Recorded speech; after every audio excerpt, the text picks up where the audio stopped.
안녕하세요. 반갑습니다. 저는 서구도서관에 근무하는 정남림이라고 하고요.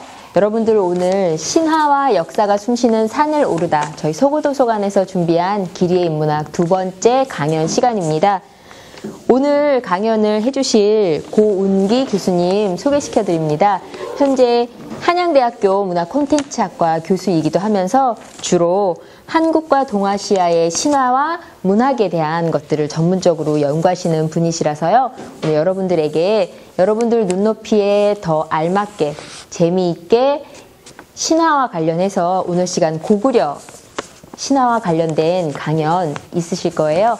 그래서 재미있게 들어주시고 이 강연 이후로 다음 주에 탐방까지 잘 참석해 주시기를 부탁드리겠습니다. 그럼 교수님 모시고 수업 시작하겠습니다. 자, 지금 소개받은 고은기 교수라고 합니다.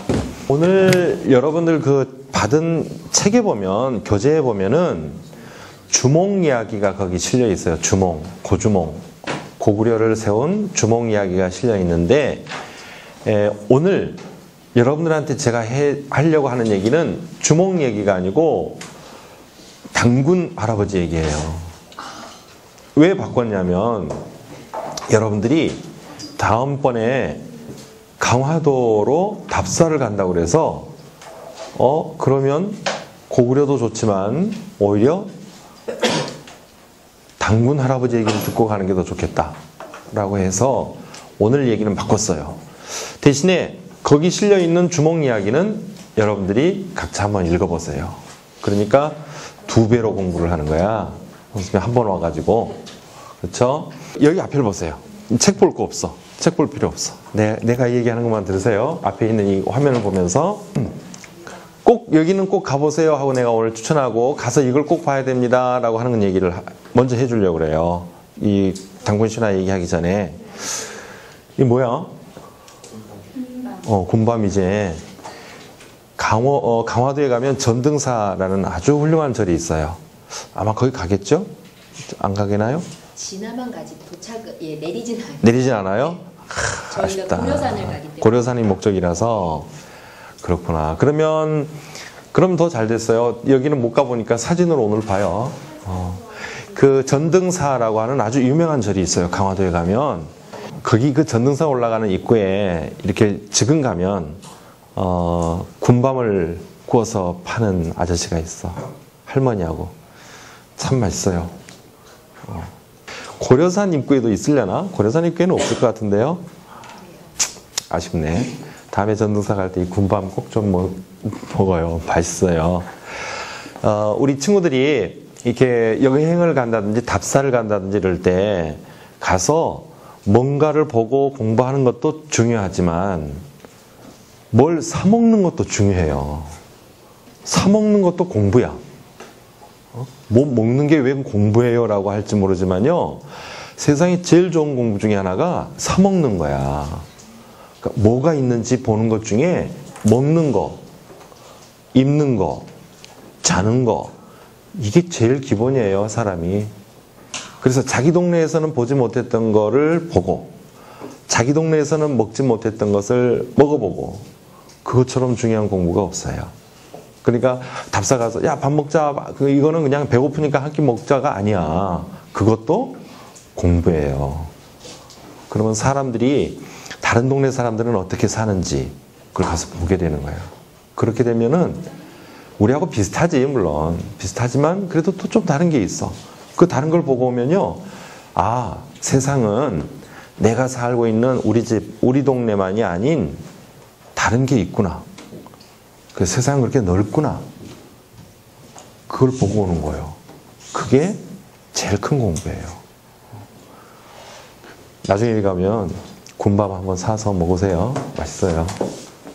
또 하나, 이제 그 전등사를 향해서 쭉 이 군밤도 사 먹고 산길을 걸어서 올라가다 보면 이런 문이 있어요. 이런 문을 흔히 무지개 모양이라고 해서 홍예문이라고 불러요. 홍예문 할 때 예자는 무지개라는 뜻이야.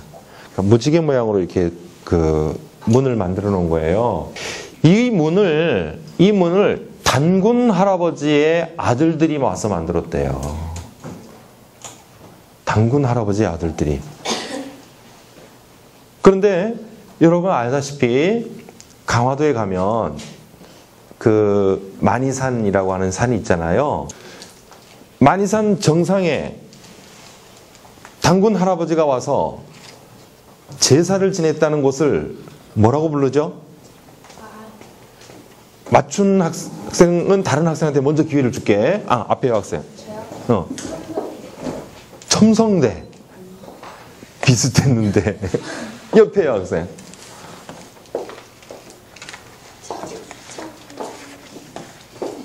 참성단.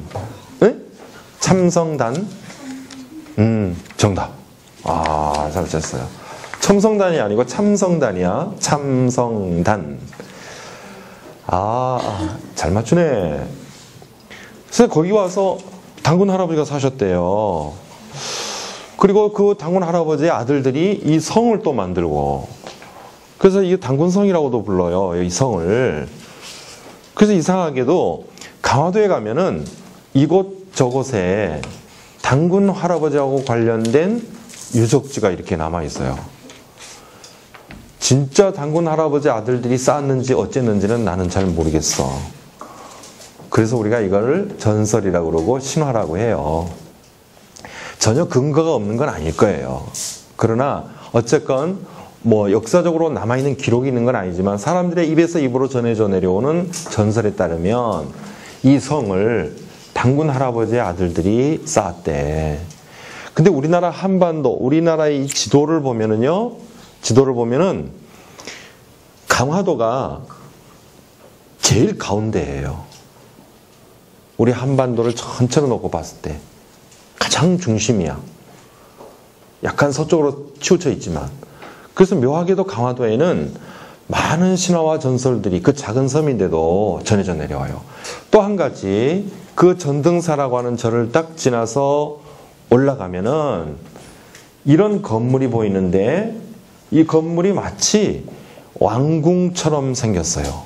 왕궁. 그리고 그 앞에 가보니까 이런 간판이 걸려 있어요. 자, 전등사 위에 있는 이 건물의 이름은 뭘까요? 응? 한자로? 아니, 이걸 읽으라는 게 아니고, 이걸 읽으라고 하는 게 아니고, 전등사 뒤편에 있는 이 건물이 뭐 하는 곳이었을까요? 응? 자, 아는 사람 손 들어서 얘기해보세요. 없어요? 이건 더 쉬운 건 줄 알았더니 나중에 전등사 가면 여기 꼭 가보세요. 여기는 조선왕조실록이라는 책을 보관하던 강화사고예요. 조선시대 때에 자기들이 만든 역사서를 갖다 보관하던 곳이야. 여기에 보면 선원보각이라고 써 있어요. 선원보각. 이 선원보라고 하는 말은 왕실의 족보라는 뜻이에요. 왕실의 족보. 그래서 옛날 사고에는 두 가지를 보관했어. 첫째는 조선왕조실록, 둘째는 왕실의 족보. 잘 기억해 두세요. 이런 거 나중에 시험에 나올 수도 있어. 잘 기억해 두세요. 근데 여러분, 조선시대 때에는 이 역사책 왕조실록을 보관하는 곳이 4군데 있었어요. 근데 처음에 조선조 초에 왕조실록을 만들어가지고, 왕조실록은 한 왕이 나라를 다스리다가 돌아가시면은 그 다음 왕이 그 앞에 왕의 역사를 정리해가지고 책으로 내는 거야.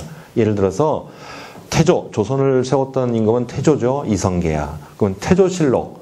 그 태조실록은 태조의 아들인 정종 임금, 정종 때에 만들어져요. 또 정종이 죽고 나니까 그 다음에 왕이 누구였어요? 응? 태종. 태종이 만들어졌어. 태종 임금이 돌아가시고 나니까 그 다음 임금이 세종. 그 태종실록은 누가 만들었을까요? 태종실록은 누가 만들었을까? 그래, 세종이 만든 거지. 그 다음 왕이 만드는 거예요. 왜 그런 줄 알아요? 옛날 사람들은 역사를 공정하게 기록하려면 그 왕이 살아있을 때 해서는 안 된다라고 생각했어. 왜? 그 왕이 뻔히 살아있는데 그 왕 잘못한 걸 쓸 수 있겠어요? 그랬다가는 그 자리에서 곤장을 맞지? 그러니까 그 왕이 죽고 난 다음에 그 왕의 모든 업적을 객관적으로 평가해야 된다. 그래서 한 왕이 죽고 나면 그 다음 왕이 앞에 왕의 역사책을 만들어요. 그래서 그거를 차곡차곡 쌓아놓던 곳이 사고야. 근데 전국에 4군데에 있었어요. 그랬는데 여러분들 아다시피 임진왜란이 터졌죠. 일본군이 쳐들어왔어요. 그래가지고 그 4군데를 다 불태워버렸어. 다만 한 군데만 그 동네 사람들이 불태우기 전에 그 실록 역사책을 다 꺼내가지고 뒷산에 가다가 숨겨놨어. 그래서 그거 하나만 불이 타지 않고 살아남았어요.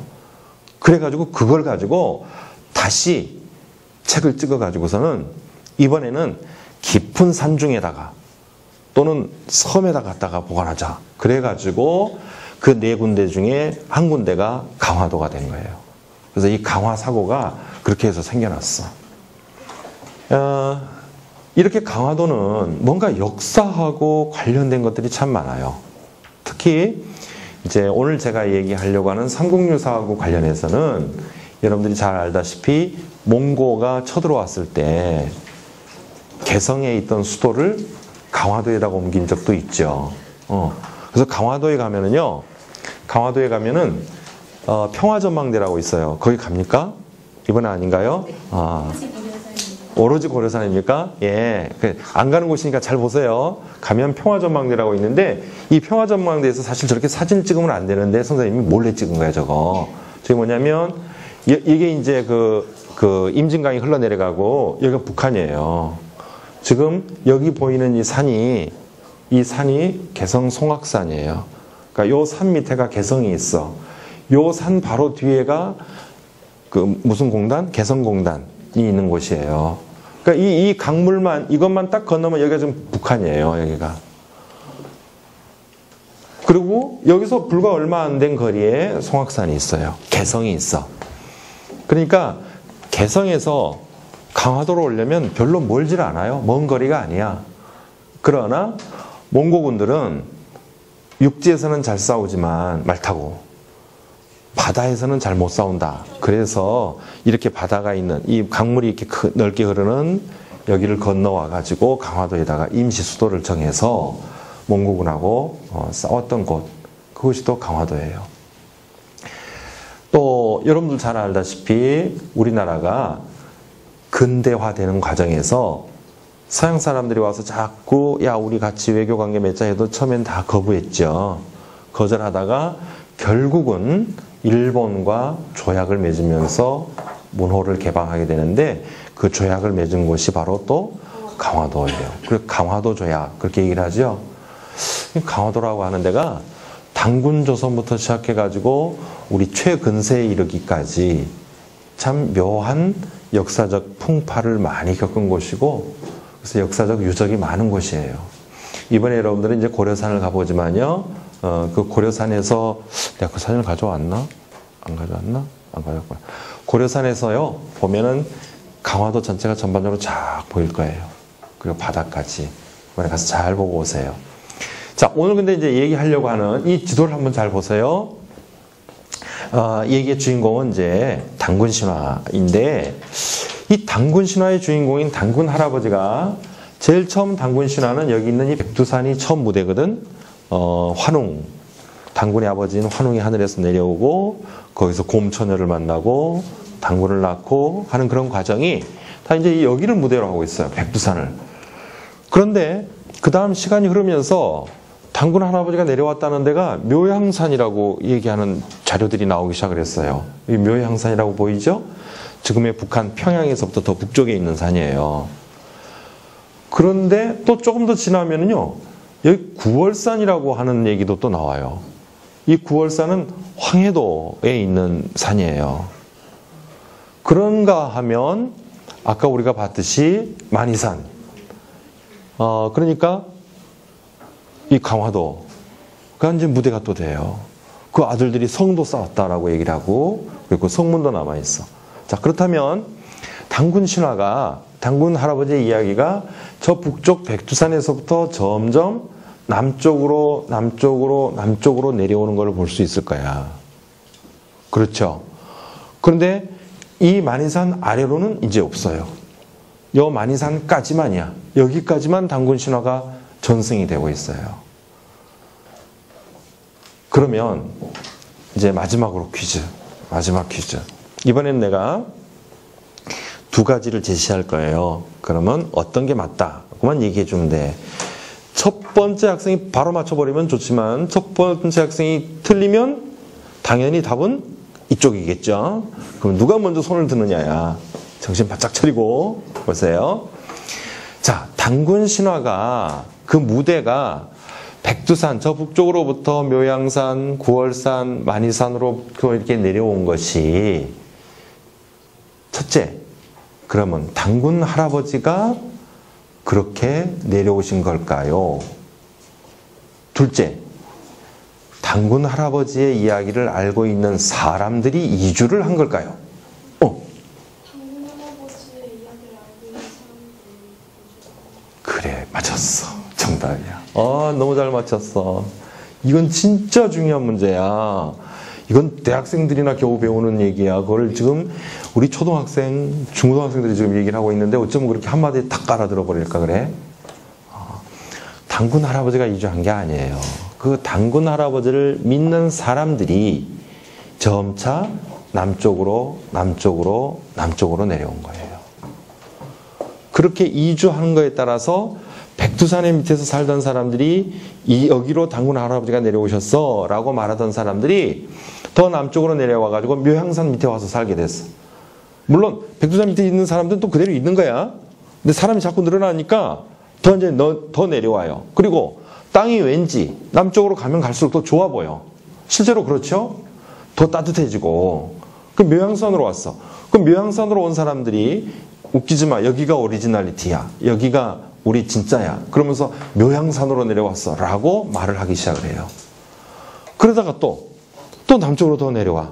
그 구월산까지 왔어. 황해도 구월산에 오니까 거기도 또 살기가 좋거든. 그러니까 거기서 있는 할아버지, 할머니들은 단군 할아버지가 처음에 이 구월산으로 오셨다. 그래서 거기다 사당을 막 만들고 그랬어요. 조선시대 때 세종임금 다음인 중종임금이 다스리던 무렵이었는데 이 갑자기 가뭄이 들어가지고 온 나라가 그냥 흉년이 들었어요. 그래서 이걸 어떻게 하면 좋으냐라고 했더니 한 신하가 이런 얘기를 했어요. 단군을 기리는 사당이 원래 여기 보세요 여러분. 여기 왕검성이라고 보이죠? 왕검성. 이거는 지금의 평양이에요. 여기에 있었는데, 그러니까 이제 이야기가 또 여기까지 내려왔던 거죠. 여기에 있었는데 지금 구월산 밑에다가 단군 사당을 만들어서 사람들이 제사를 지내고 있으니 단군 할아버지가 노하셨습니다. 나는 원래 왕검성에 있어야 되는데 왜 구월산에 가 있느냐 해가지고, 그러니 이제 구월산 밑에 있는 단군 사당을 왕검성으로 다시 올려보내가지고 거기 가서 제사를 지내야 이 가뭄이 없어질 것입니다 라고 건의를 한 사람이 있었어요. 이게 왕조실록에 나오는 얘기예요. 옛날 그냥 전설이 아니고. 자, 이건 무슨 얘기예요? 원래 있던 곳이 있는데 자꾸 사람들이 이주해 내려가면, 이사를 해서 내려가면 이야기도 따라 내려간다 그 말이에요. 그렇게 내려왔던 사람이 그렇다면 어디까지 왔다는 거예요? 만이산 이 강화도까지 왔다는 거예요. 그리고 그 사람들은 그 밑으로는 더는 안 갔던 거예요. 무슨 증거로? 우리 만이산부터 저 우리 남쪽으로는 단군 사당이 있다는 곳이 없어요. 그러니까 이게 마지막 남방 한계선이에요. 강화도가. 단군을 믿는 사람들이 여기까지 내려오다가 이제 그쳤구나. 라는 거를 이제 여러분들이 강화도 가서 강화도를 삥 돌면서 한번 생각을 해보세요. 그래서 오늘 여러분들이 그 강화도를 간다 그러길래 그렇다면 강화도의 왕검 단군에 대해서 좀 알고 갈 필요가 있겠다 생각을 해가지고요. 선생님이 이 얘기를 먼저 좀 준비를 했습니다. 묘양산으로 갔다가 나중에는 만이산까지 내려온 이 단군, 이 지도를 여러분 한번 머릿속에 잘 보세요. 이 책은 선생님이 작년에 낸 책인데 오늘 얘기하려고 하는 내용이 이 책 속에 담겨 있어요. 그래서 이 중에 한 가지 이야기를, 단군 이야기를 할 겁니다. 단군 신화에서 우리가 생각할 수 있는, 배울 수 있는 점, 그걸 이제 같이 얘기를 하겠는데요. 오늘 선생님이 얘기하려고 하는 핵심은요, 단군 신화에는 중요 인물이 4명이 나와요. 첫 번째는 환인이라고 하는 하늘님, 두 번째는 그의 아들인 환웅, 그리고 이제 그 환웅이 땅에 내려와 가지고 만나는 옥녀, 그리고 두 사람 사이에서 태어난 단군, 그러죠? 이렇게 4사람이 나오는데 이 4사람을 가만 보면 남자 3에 여자 하나예요. 1대 3이야. 3대 1이에요. 절대적으로 남자가 유리해. 그리고 주인공 역할을 다 이 남자들이 해요. 그런데 이 단군 신화를 우리가 다시 뒤집어서 읽어보면 이 단군 신화 전체적인 내용 중에서 정말로 중요한 역할을 하는 사람은 이 남자 3이 아니라 환웅, 옥녀라고 하는 이 여자예요. 이 여자가 없었으면 얘기가 안 돼. 그래서 다음 시간에 내가 어떻게 해서 그게 얘기가 안 되는지, 옥녀가 얼마나 중요한 존재인지 그 얘기를 하려고 합니다. 지금 45분인데 여러분 한 5분만 쉬었다가 50분부터 다시 시작하겠습니다. 자, 이야기를 시작하겠습니다. 경상북도 군위군이라고 하는 곳에 가면은 삼국유사라고 하는 책을 쓴 이련 스님이, 이 이련 스님은 1206년에 태어나서 1285년에 돌아가셨는데, 그러니까 13세기 때 살았던 스님이에요. 고려시대 때 후반기.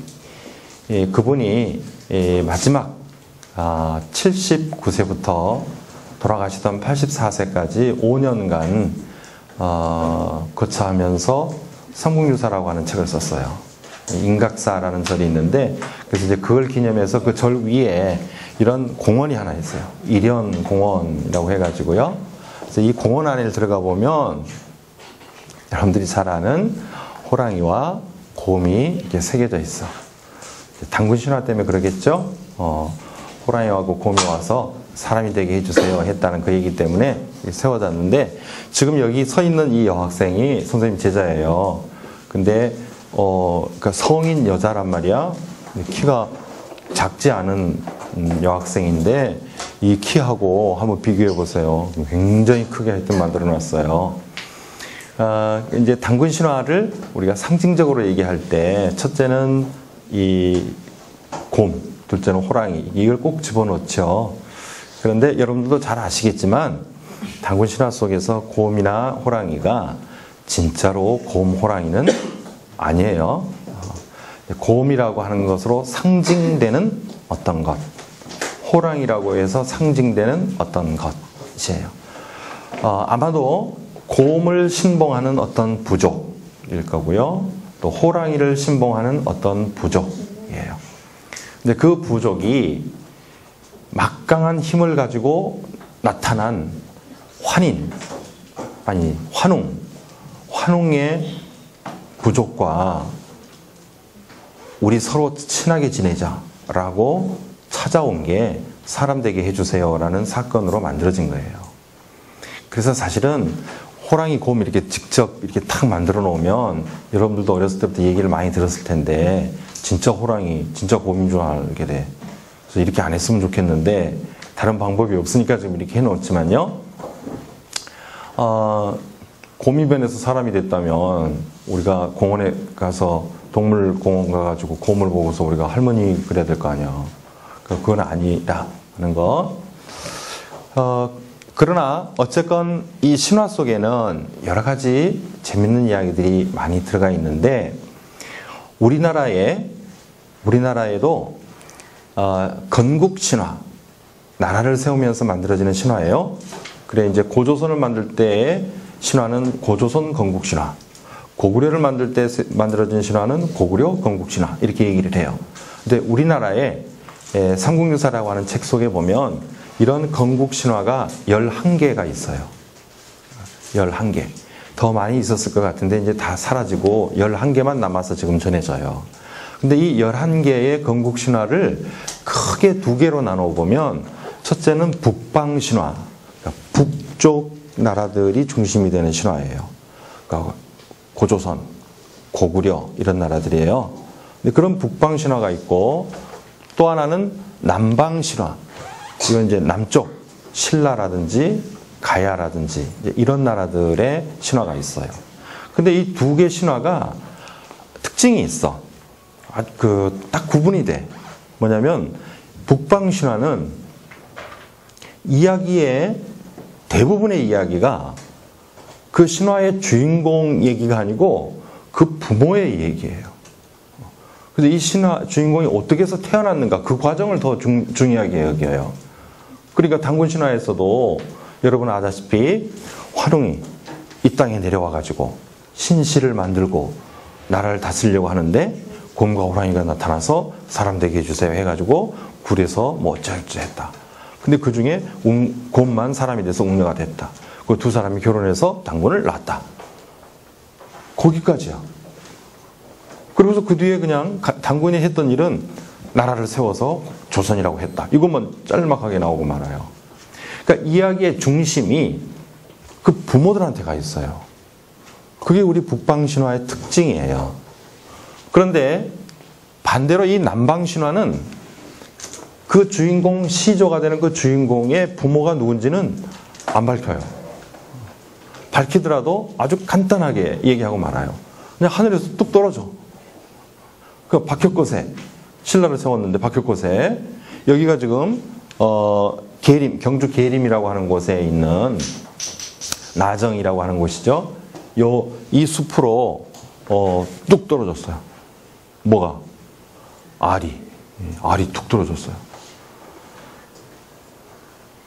그래서 이 사람이 알에서 태어나가지고 나라를 세우는 과정이 쭉 설명이 돼요.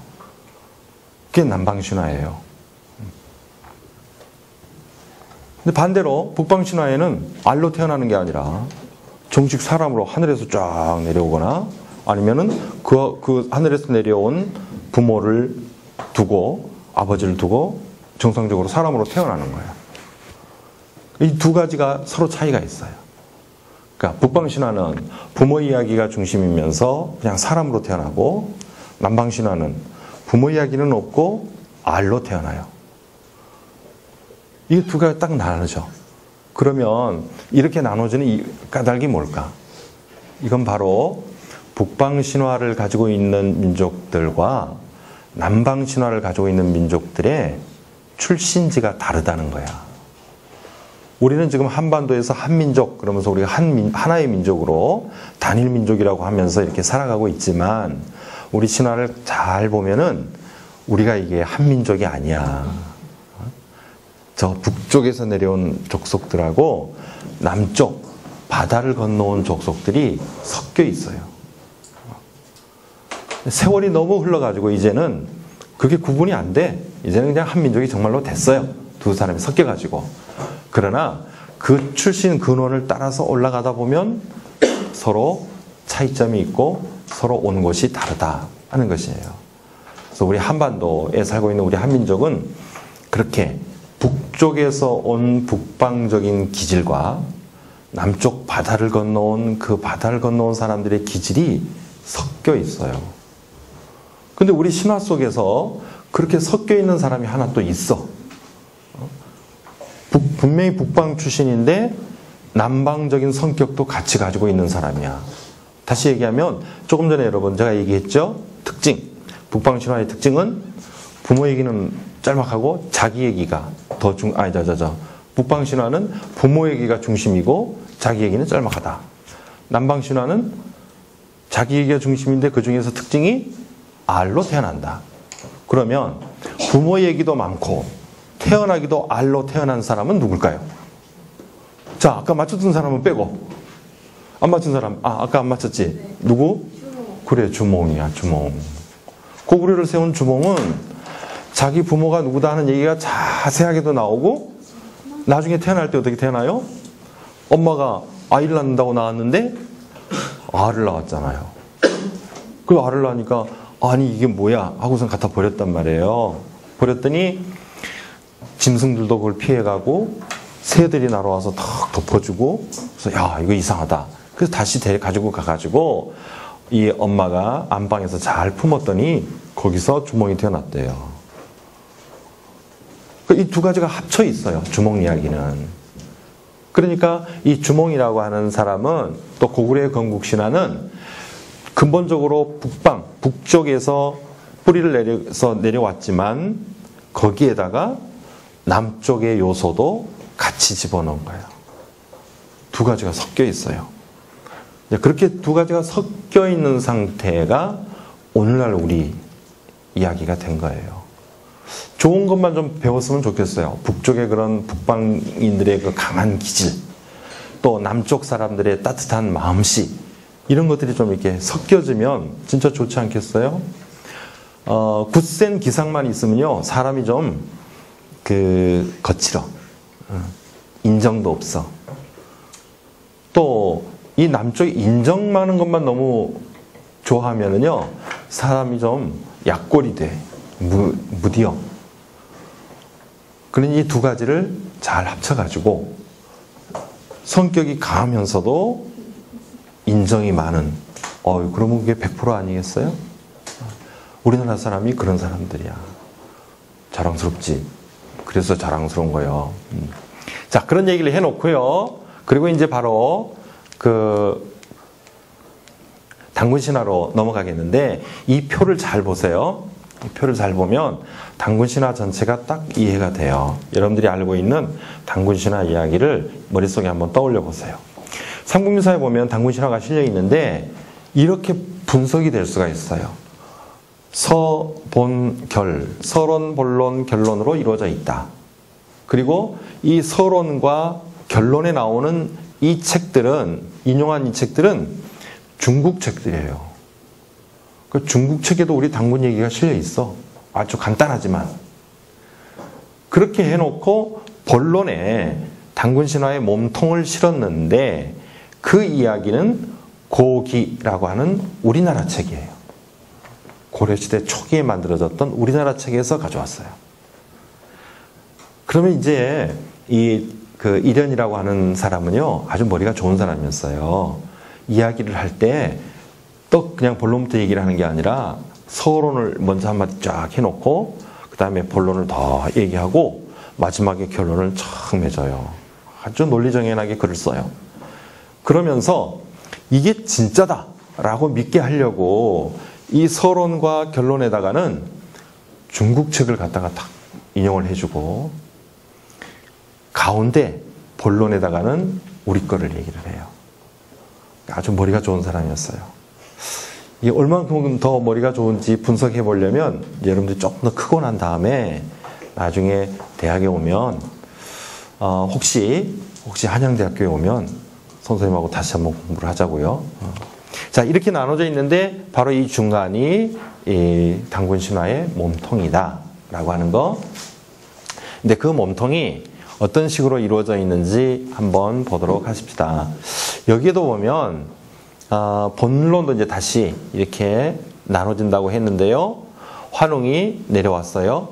그래가지고 거기에 3,000명의 무리를 끌고 와서 신시라고 이름을 붙였어요. 거기에 풍백, 우사, 운사, 바람과 비와 구름을 다스리는 신하들을 뒀어. 그리고 그 밑에다가 360여 가지 일을 맡아서 하는 사람들을 쫙 배치를 했어요. 아주 조직적이에요.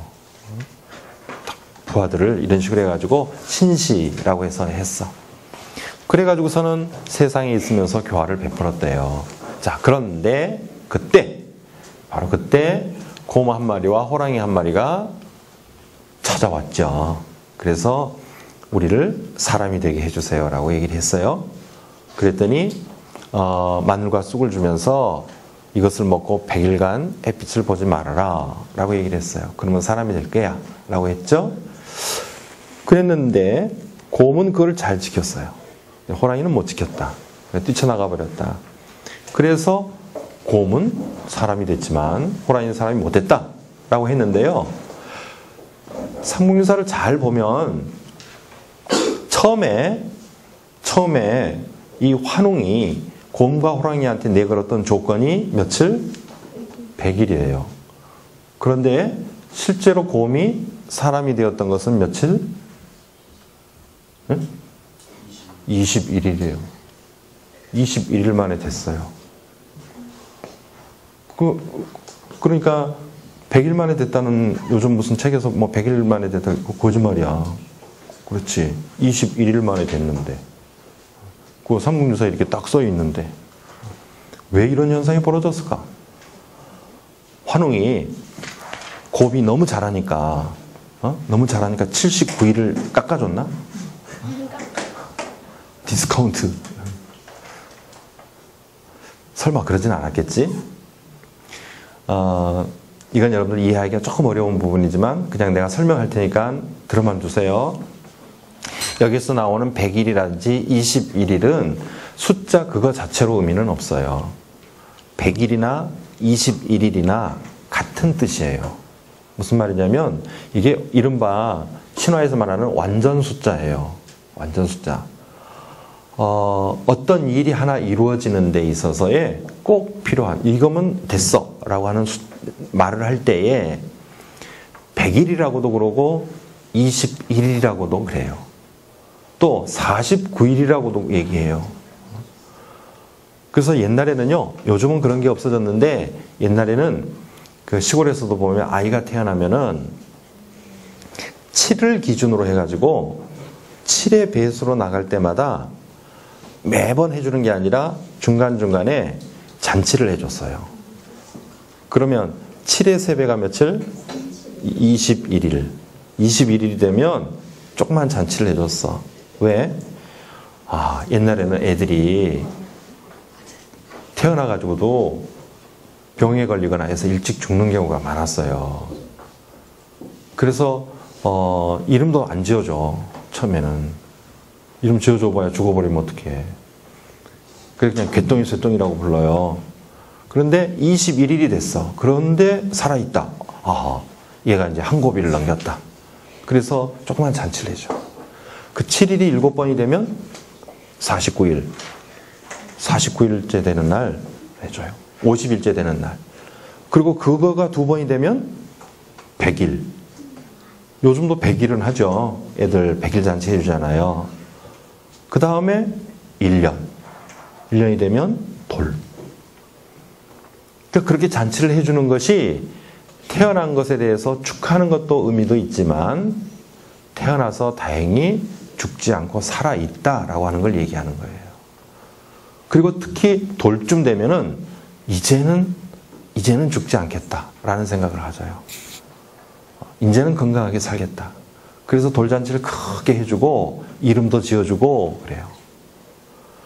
그런 것처럼 21일이라든지 100일이라든지 하는 것은 어떤 완전 숫자예요. 뭐가 됐다라고 하는. 여기서 말하는 사람이 됐다. 그러니까 21일이나 100일이나 의미로 보면 똑같은 거예요. 실제 21일, 실제 100일 그런 의미도 있지만 그거보다 더 큰 의미는 이게 됐다. 됐다. 그러니까 100일이라고 쓸 수도 있고 21일이라고 써도 상관이 없다 그 말이에요. 그래도 하여튼 쓰여지기는 100일이라고 써졌고 뒤에는 21일이라고 써졌다는 것만큼은 여러분 좀 기억을 해두세요.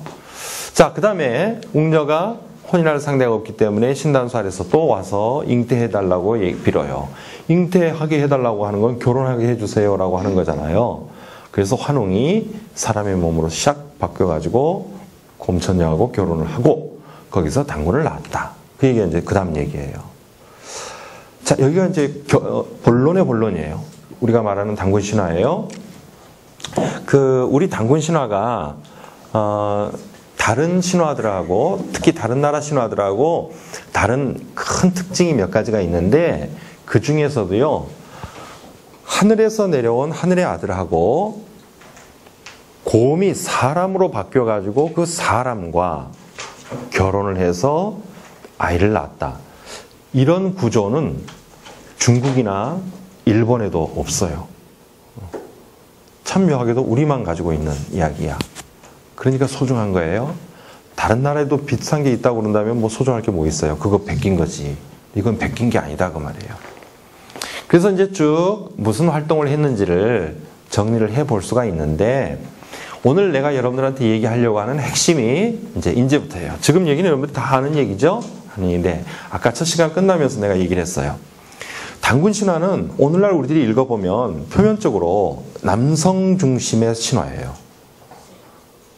하늘에서부터 환웅이 내려오는 것도 그렇고 그 환웅이 아들을 낳아서 그 아들이 나라를 세우는 것도 그렇고 이건 남자들 얘기야. 거기에 딱 유일하게 한 여자가 끼어 있어요. 그래서 이 여자는 우리가 그냥 표면적으로만 읽으면 잠시 등장했다가 사라지는 조연처럼 보여. 그런데 그 여자가 한 행동을 가만히 살펴보면 아, 이게 보통이 아니다 라고 하는 걸 알게 된다는 겁니다. 지금 여러분들이 보는 이 사진은 배구 경기에 나오는 기술인데 시간차 공격이라는 게 있어요. 여러분 배구 좋아해요? 배구 좋아해? 우리나라 사람들은 배구 별로인 것 같아. 시간차 공격이라는 게 있어. 이게 뭐냐면 이 선수가 좀 LIG 손해보험의 그 아주 멋쟁이 선수죠. 선수가 보통 배구를 보면 상대방이 서브를 넣으면은 리시브를 하죠. 이제 서브를 먼저 받아요. 그러면 그 공이 누구한테 가냐면 세타에게 가요. 그럼 그 세타가 공을 띄워줘. 그러면 공격수가 가서 치죠. 그게 이제 기본적인 배구의 공격이에요. 그런데 이제 배구가 원래 서양 사람들이 만든 거잖아. 그걸 이제 우리 동양 사람들이 와서 우리도 같이 하게 됐는데 서양하고 동양하고 이 배구를 해서 붙어보면요. 도저히 이길 수가 없어. 왜? 쟤네들은 키도 크고 힘도 좋고 그러니까 그냥 떠가지고 치면 말이에요. 우리 여기 이제 블로킹 한다고 그런 거잖아요. 이 블로킹 해봐야 뭐 아무 소용이 없어. 그 도저히 동양 사람들이 배구를 가지고 서양 사람들을 이겨본 적이 없어요. 그 이걸 너무나도 억울하게 생각한 한 사람이 있었어요. 그게 누구였냐면 일본 사람인데 마스다이라 야스타카라고 하는 사람인데요. 옛날 일본 국가 배구 대표팀의 감독이었어요. 이제 이 사람이 젊었을 때 유럽에 가서 유학을 했어. 뭐 때문에? 배구 때문에. 배구 유학을 갔어요. 1960년대 얘기니까 아주 옛날 얘기야. 그 가가지고 서양의 기술을 배우러 간 게 아니고 이 사람은 기술을 먼저 다 알아.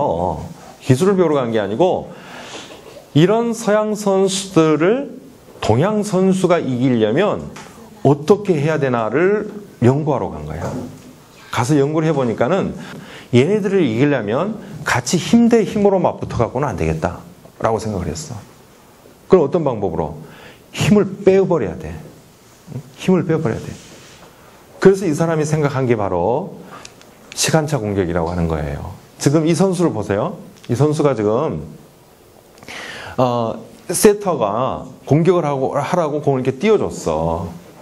띄워줬어. 그러면 보통 같으면 이 선수가 팔을 쫙 뻗어가지고 이렇게 쫙 뻗어가지고서는 이 위치에서 때려야 되거든. 근데 이 선수는 잘 안 뻗고 이러고 있어 지금. 이러고 있지. 이게 뭐냐면 이 공이 여기까지 내려오길 기다리는 거예요. 그런데 이 선수들을 보세요.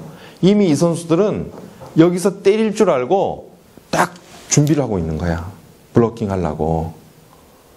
그런데 이 선수가 안 때리고 이 공이 여기 내려올 때까지 기다리다 보면 이 사람들은 어떻게 되겠어요? 떨어져 버리는 거지.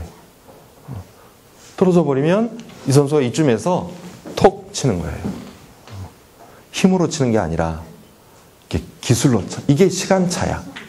그러니까 공 때려야 할 순간에 안 때리고 잠깐 기다렸다가 톡 쳐버리는 거예요. 이런 기술을 개발을 했어요. 이게 서양 사람들은 못했어. 근데 요즘은 서양 사람들도 해, 이거.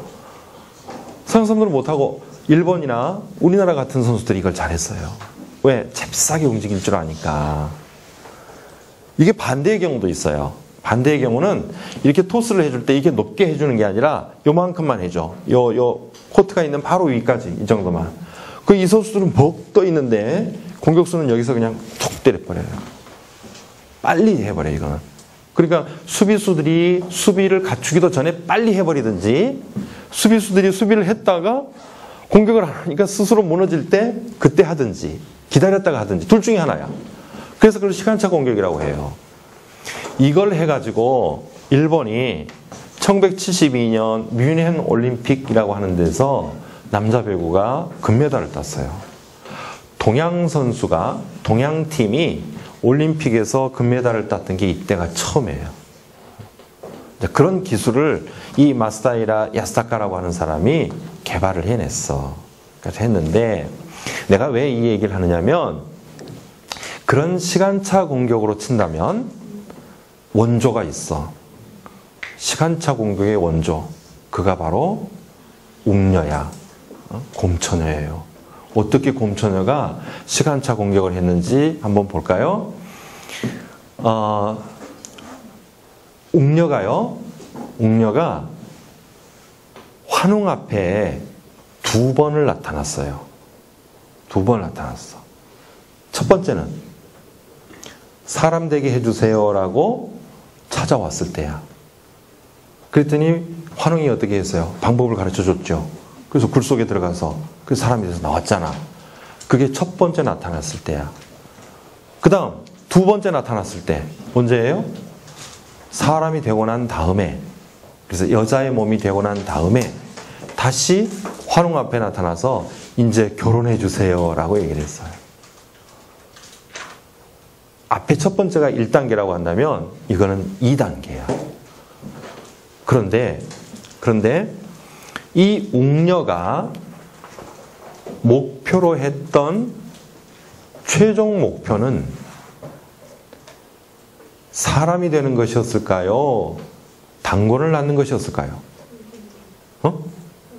그렇지. 단군을 낳는 게 최종 목적이었어. 목표였어. 그런데 이 웅녀는 자기 목표는 딱 뒤에다 갖춰놓고 처음에 와서는 그 목표는 얘기를 안 해. 최종 목표는 얘기를 안 하고 그 중간 단계만 얘기를 한 거예요. 사람이 되게 해주세요라고 하는. 그 다음에 사람이 되고 났더니 그때서야 본색을 드러냈어요. 결혼해 주세요 이렇게 한 거야. 만약에 웅녀가 처음에 와서 미주알 고주알 얘기를 다 해버렸더라면 환웅이 징그러 하고서는 도망갔을 수도 있어. 웬 곰이 나타나가지고 결혼해 주세요 이러봐. 근데 그게 아니라 첫 단계에 와서는 예쁜 아가씨로 변하고, 그러고 났더니 사람이라는 게 모든 게 그렇잖아요. 보고 나면 마음이 달라져요. 예쁜 아가씨가 되니까 그 예쁜 아가씨가 와서 결혼해 주세요 그러니까 다 하자 이렇게 된 거지. 퉁퉁한 곰이 와가지고 나랑 결혼해 주세요 그래봐. 어이구야 누가 그 결혼하겠어. 도망가지. 저걸 사람으로 만들어가지고 결혼해? 그런 생각은 못해요. 그러니 웅녀는 얼마나 머리가 좋은 사람이었어요. 너무나도 계획적인 사람이야. 정말 계획을 잘 짰어. 시간차를 두고 첫 번째는 첫 번째 단계만, 두 번째에 가서 최종 단계.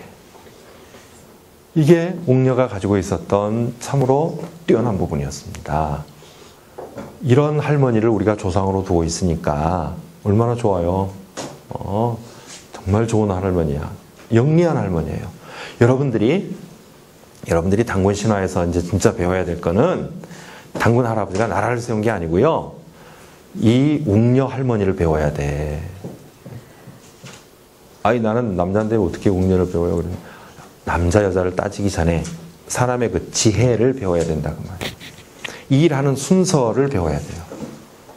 여러분들이 그런 일 들어 있잖아. 우리 초등학생들도 이게 많으니까 내가 뭘 하나 갖고 싶은데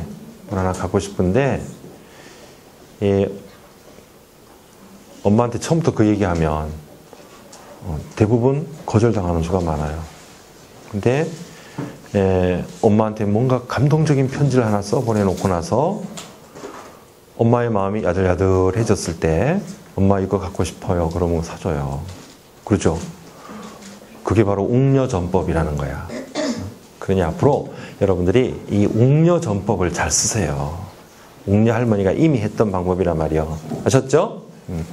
그런데 여기서 더 중요한 게 있어요. 이것도 중요하지만 이것보다 더 중요한 게 있어. 그건 뭐냐면 이 곰처녀가 억지로 끌려와서 이런 일을 했던 것이 아니다는 거야. 자발적으로 왔다는 거야. 그러니까 처음에 사람이 될 때도 곰이 환웅 앞에 와서 나 사람 되게 해주세요 라고 말을 했지, 환웅이 지나가는 곰을 보고 나의 신통한 기술을 가르쳐주마, 너 사람으로 만들어줄게, 이리 와, 그래가지고 굴 속에 쳐넣은 게 아니잖아. 곰이 자기가 찾아왔어요. 스스로 자발적으로. 그래서 사람 되게 해주세요 라고 얘기를 했어요. 사람이 됐어요. 사람이 돼서 뿅 예쁜 여자가 됐어. 그러니까 환웅이 그걸 보고 어우 이뻐 하면서 너 이리 와, 나랑 결혼해. 그게 아니잖아요. 그 사람이 된 다음에도 곰처녀가 찾아왔어요. 찾아와서 내가 아들을 낳게 해주세요 라고 얘기를 했다고. 결혼해 주세요 라고 얘기를 해서 자발적으로 왔어요. 자발적이에요. 그게 더 중요해요. 우리가 억지로 끌려 들어가서 하면 무슨 일이든 재미없어요. 그렇죠? 내가 좋아서 하면, 또 조금은 싫더라도 내가 자발적으로 나서면 거기서 책임감이 생기고 즐거움이 따라와요. 그거를 이미 우리 이 단군 신화에서 곰처녀 할머니가, 처녀면 처녀고 할머니면 할머니지, 곰처녀 할머니가 뭐예요? 우리한테는 할머니예요. 그 곰처녀 할머니가 우리들한테 가르쳐주는 바입니다. 단군 신화에 진짜 우리가 배워야 할 대목이 여기 있다고 저는 생각을 해요. 자, 여러분들, 여러분들의 인생의 계획이 있을 거야. 나는 앞으로 어떻게 해야지. 그러려면 그 일이 이루어질 때에는 한꺼번에 꽝 되는 게 아니에요. 반드시 단계가 있어. 그 단계를 늘 생각하세요. 두 번째, 그 일이 이루어지게 하기 위해서는 늘 여러분들이 자발적으로 나서세요. 남이 시켜서 하지 말고 내가 원해서 하세요. 내가 수학이 좀 떨어지면은요, 엄마한테 자발적으로 엄마 나 수학 과외 좀 시켜주세요. 수학 학원 좀 보내주세요. 이렇게 얘기를 하세요. 엄마가 여러분들을 끌고 학원 가서 테스트 시키기 전에 여러분들이 엄마 나 영어 학원 좀 데려가 주세요. 내가 찾아보니까 우리 동네에서 어느 학원이 내가 문법이 특히 모자란데 문법을 잘 가르친대요. 그 학원 좀 데려다 주세요. 라고 엄마한테 먼저 한번 얘기를 해보라고. 그걸 싫어할 엄마, 아빠는 없어요. 절대 없어요. 그것이 우리 단군 신화에서 배우는 바라니까요. 여러분들, 단군 신화가 옛날 고조선이 설립된 옛날 역사적인 이야기라고만 생각하셨겠지만 사실은 이 이야기가 여러분들의 생활 속에 침투돼서 교훈을 줄 얘기예요. 원래 신화란 건 그래서 생겨났고 그래서 지금까지도 우리가 읽는 것이야. 자, 여기까지 제가 오늘 단군 신화에 대한 이야기를 했습니다. 그러면서 특히 웅녀, 곰처녀를 주목하라 라는 얘기를 했는데, 우리 여기 있는 여학생들은 더 말할 나위 없겠지만 우리 남학생들도 마찬가지로 자기한테 한번 적용해서 생각해 보시길 바랍니다.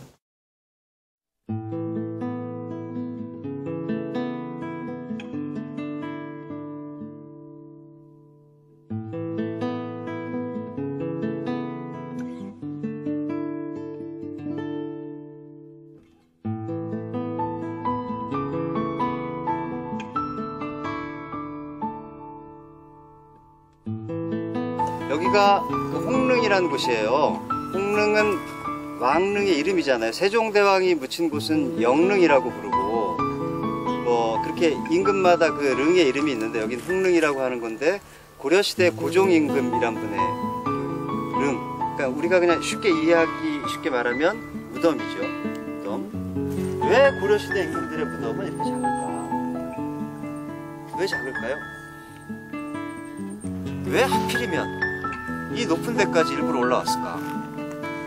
분명히 고려시대 사람들은 여러 가지 생각을 했기 때문에 아래쪽이 아니라 위에다 무덤을 썼고, 고종에 대해서 뭔가 특별한 어떤 게 있었기 때문에, 어떤 이유가 있었기 때문에 다른 임금들의 무덤이 있었던 가릉과 골릉과 성릉이 있는 진강산이 아닌 여기다 썼을 거란 말이죠. 그런 것들을 한번 여러분들이 생각을 좀 해봤으면 좋겠다는 거예요. 자, 여기서 무덤을 바라보는 거는요, 산 사람 입장에서 무덤을 바라보는 겁니다. 제사를 지내는 사람은 제단이 있는 것처럼 여기 안에다가 제물을 올려놓고 제사를 지내겠죠? 그렇죠? 그런데 이 무덤의 주인공은 산 사람이에요, 죽은 사람이에요? 죽은 사람이죠.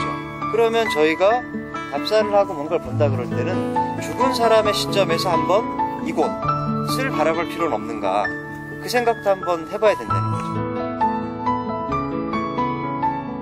넓은 면적을 능력으로 관리를 했다고 치면 여기가 바로 끊임없이 뻗어져 있는, 펼쳐져 있는 그 강화 넘어서서 김포, 인천까지 쭉 이어지는 그 흐름, 고려 땅, 상징적으로 표현해서 고려 땅을 그대로 굽어보고 계신 그런 자리가 아닐까요?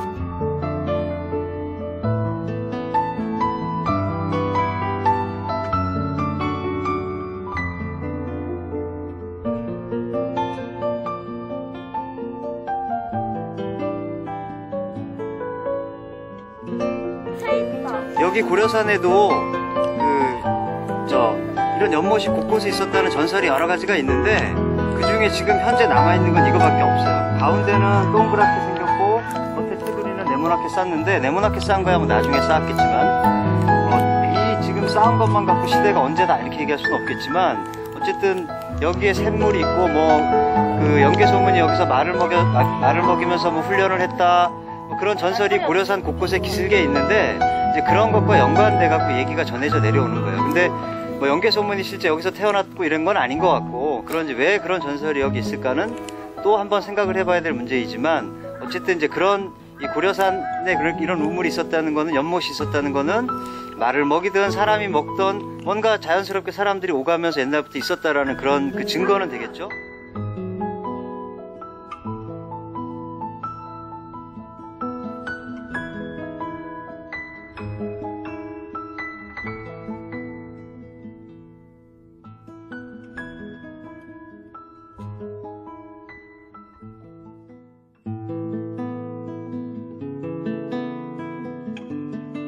그럼 여기가 오련산이었다고 했어요. 오는 5호자예요. 5가지 연꽃이 있었다는 거예요. 그게 이 절에 대한 유래인데, 이 지금 고려산이라고 불리는, 예전에 오련산이라고 불리던 이곳에는 5개의 절이 있었어요.